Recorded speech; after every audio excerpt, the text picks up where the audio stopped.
Appreciate all the love. I appreciate the last few months. It's been incredible for me, you know. I dropped 3 on that head top.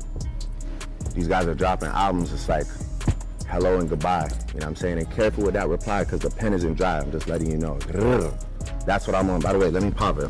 Yes, double chrome bracelets. Okay. Cartier that your grandma would wear. Hello. Don't even want to say the price tag.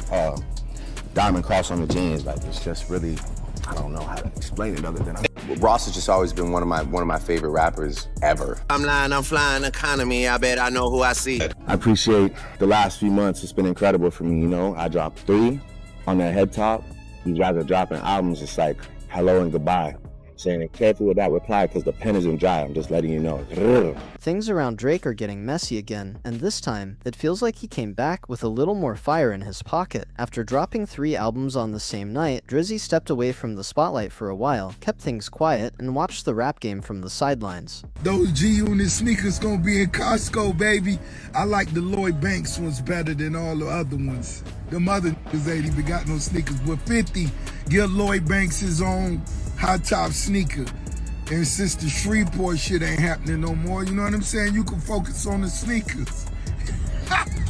And for example, if those numbers not inflated, why can't these same people with all these followers sell other products outside of the music? Why their sneakers can't sell?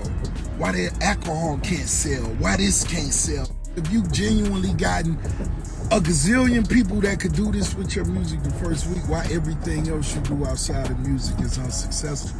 Now, the new flex is no bots.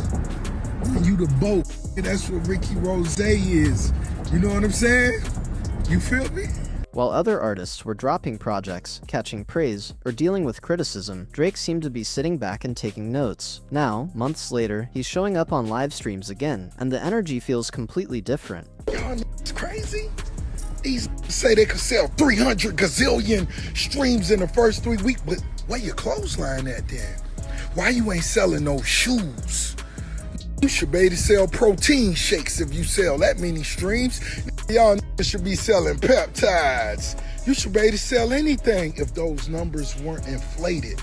Now Google all of the other assets outside of music. They spirits business, clothes business, this business, everything else. SMS audio, out of bit. Drake isn't moving like somebody who came back just to laugh with viewers and kill some time. He's talking like a man who still has plenty on his mind, and it didn't take long before he started sending slick shots toward other rappers. So, for all the Rose real supporters, Day One fans, my debut came out 20 years ago. We still celebrating that. My new body of work, set in stone. I put that together just, you know, in one of those Rose fashions. It was all about that high frequency, man. Being a winner, balling hard. You know what I'm talking about? But we touched on just so much different shit. Production-wise, producer-wise, collaboration-wise, in the streets responding to that. Shout out to Wiz Khalifa. I see you getting that workout in, baby.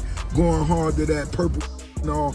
And everybody that's posting the album, everybody that's posting their records, post your clips, jam into the shit you love. And with the most, we going up, more videos coming.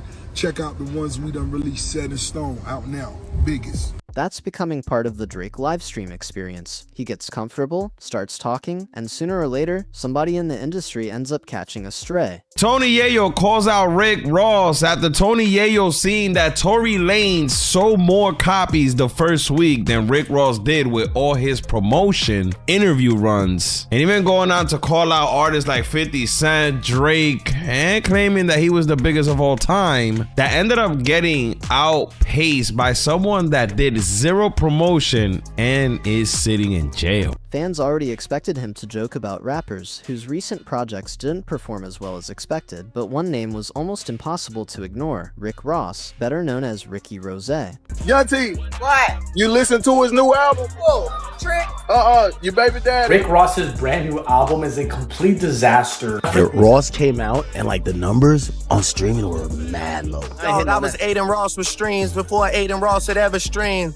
that line kind of hits different because I think the entire album, I think a recent Drake song like did more than like his whole album in streams. 50 Cent went on Instagram to react to Rick Ross's album only selling about 2K copies. He said, "I just saw your record sales. LOL. 2,000. What the fuck?" Ross's album, Set in Stone, reportedly moved around 20,000 units in its first week, and that figure quickly became another major talking point in the tension surrounding the two artists. Ross has spent the last couple of weeks publicly defending the project and pushing back against the way those numbers have been discussed.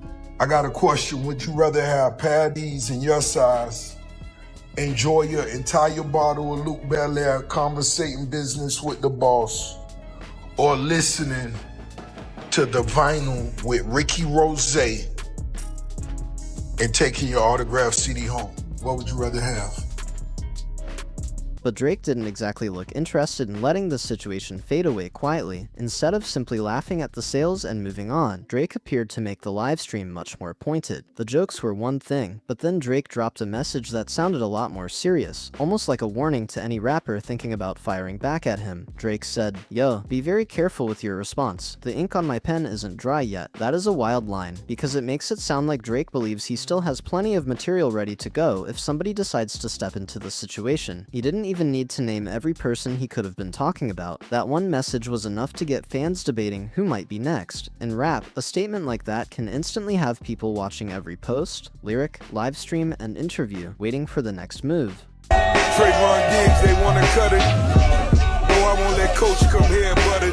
Drake came back talking slick, throwing jabs, and making it clear that, from his point of view, whatever tension has been building behind the scenes isn't finished yet. Come on, man. Is anybody around Drake actually willing to keep it real with him anymore? Because from the outside looking in, moments like this are exactly why some people keep accusing Drake of being surrounded by yes men. Whether it's certain bloggers he communicates with, or people inside his personal circle, the criticism is pretty simple. Rick Ross, the boat, says that if he wanted to sell 200,000-300,000 copies the first week like all these other guys, he could have done that too. Does anybody actually pull him aside and say, maybe this isn't the move right now? And context matters here. A lot, maybe 2.5 years ago, before the Kendrick Lamar battle completely changed the conversation around Drake, a statement like this would have landed very differently. Back then, if Drake hinted that his pen was still loaded and somebody should think twice before responding, plenty of rappers might have taken that warning seriously. The reaction would have been dramatic. You're going to be terrified. You're moving your family out of the country. You're never touching a microphone again. Know who he's talking about, because if he's talking about Drake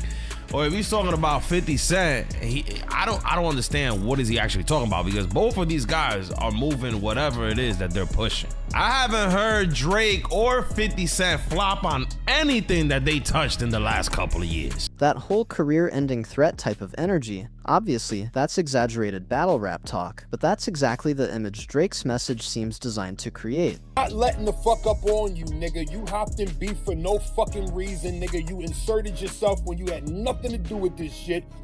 So let's break this down. Nigga, you did 1.8 in your first day, which equivalates to 1,220 albums sold. The biggest flop of them all, nigga. You turned on Drake for no reason, nigga. You thought that was gonna be the end of Drake.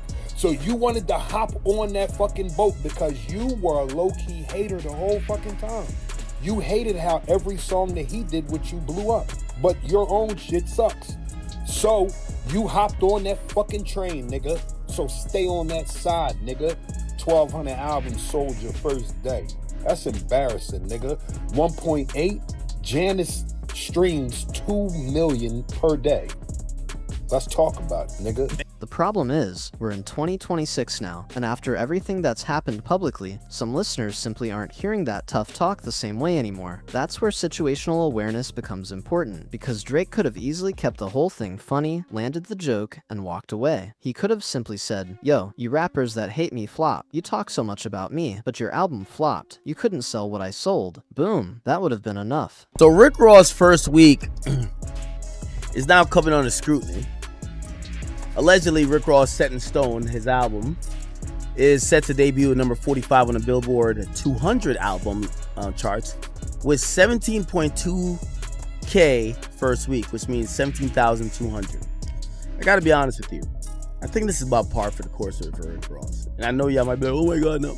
No extra tough guy energy, no dramatic warning, and no reason for people to drag everything that happened after the Kendrick battle back into the conversation. Drake already has the commercial numbers and massive career achievements to make that kind of flex without adding anything else. So honestly, sticking to the sales would have probably hit even harder, but once he starts, Drake fans who also like Ross aren't gonna fuck with Ross. So everybody's sales who used to have mutual fans with Drake, bye-bye to at least 50 to 80%. Facts. That's just what it is. Y'all don't want to admit it. That's what it is. I guarantee if Ross and Drake never got into it, Ross sells 40. Guaranteed. Promise. Guaranteed, bro. But now, I'm gonna be honest with you. You got, as I said, everybody, listen, this is hip-hop as a whole. 70% of hip-hop is Drake fans. There's like 15% that's Ross fans. Out of the 15% that's Ross fans, every Ross fan is a Drake fan. Not every Drake fan is a Ross fan. That's why this pick a side stuff, it hurts y'all more than Drake.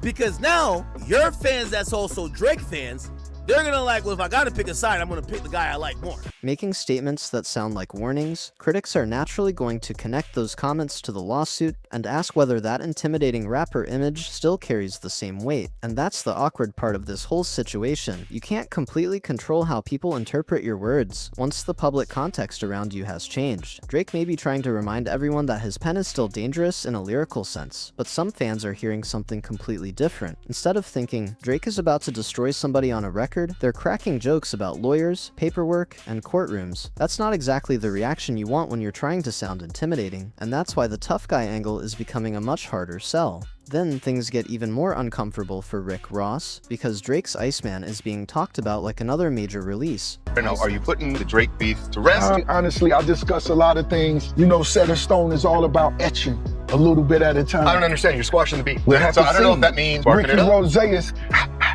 While the conversation around Ross's Set in Stone has been moving in the opposite direction, fans online started comparing the two projects, and after 2 weeks of reportedly weak numbers for Set in Stone, the jokes started flying. Drake supporters quickly jumped into the debate, arguing that Iceman showed just how big the gap still is between Drake's commercial pull and what Ross generated with his latest project. But the conversation got even deeper when Ebro discussed how algorithms and today's streaming environment can shape what listeners actually discover and play. And that adds another layer to the debate, because album performance isn't as simple as dropping music and waiting for people to buy it anymore. Streaming habits, algorithms, playlists, social media, and fan engagement can all play a role in what gets heard and what gets ignored. Playlist placement, recommendations, viral records, fan interest, and algorithms can all influence how far a project actually travels. Still, none of that stopped people from calling Set in Stone a flop. 50 Cent is going after Rick Ross again after reports claim Ross's new album Set in Stone is projected to sell under 26,000 copies in its first week. 50 mocked him online, joking that he'd have to promote car shows and sell chicken wings. The longtime rap feud just got even hotter. Once those reported numbers started circulating for a second week, Ross became an easy target for memes, jokes, and criticism, especially from people who had already been waiting for a chance to clown him. And here's where things get extra spicy. Ross already has public rivalries involving two huge names, Drake and 50 Cent, so disappointing numbers were always going to become ammunition. Some fans are even arguing that Ross spending so much time taking shots at Drake and 50 Cent may have created more attention around the beef than the actual music. That is He had two classic albums without Drake, but his biggest songs are all Drake's. That may be true, but he has, to his credit, he has two classic albums without Drake. Drake wasn't even on the scene. That's an opinion, and the sales numbers alone can't prove it, but you already know how rap fans move. Once they see an opening, everybody starts piling into the conversation. Drake's supporters are clowning Ross because of their ongoing tension, while 50 Cent's side has another reason to bring up those numbers. That rivalry has been going on for years, so suddenly, Set in Stone isn't being discussed only as an album anymore. It's turning into another chapter in two different rap feuds. That's brutal timing for Ross, because every new sales update gives his rival's fans fresh material. Instead of everybody debating which songs went the hardest, social media is arguing about whether the project performed well enough to justify all the talk surrounding it. Meanwhile, Drake's Iceman performance is being used by fans as the ultimate comeback whenever Ross's name enters the conversation, and the louder those comparisons get, the hotter both rivalries become. You need more people, and if you're a Drake fan, rather than somebody who's gonna defend every single move he makes, you also have to understand why some critics thought this moment came off corny. There's a difference between winning the joke and making the whole situation look bigger than it needs to be. The biggest problem is that people still remember what was publicly argued during the lawsuit, and the internet keeps receipts. Was there anything that the industry did to you that you've never actually publicly said out loud? I mean, I could go in. I could guess. They had me motherfucking. They had me selling my publishing. Basically sold my publishing for $50,000. They gave me $25,000 up front. We never did a second Triple C album for me to get the other $25,000, but I still ended up paying back $50,000. What?